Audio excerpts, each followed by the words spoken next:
If you want to know which version of Minecraft is the most up-to-date version available, open the Minecraft launcher.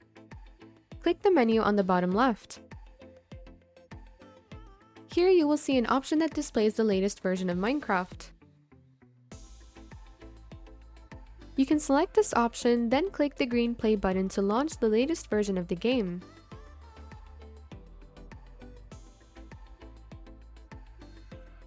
Snapshots are versions of Minecraft that are in a testing phase, allowing players to try out new features.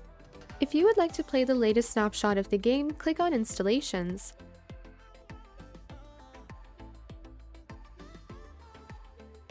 Click the Snapshots option on the right.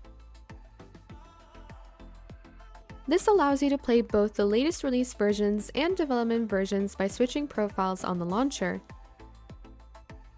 Go back to the main page on the launcher by clicking play, and from the menu on the bottom left, select the latest snapshot.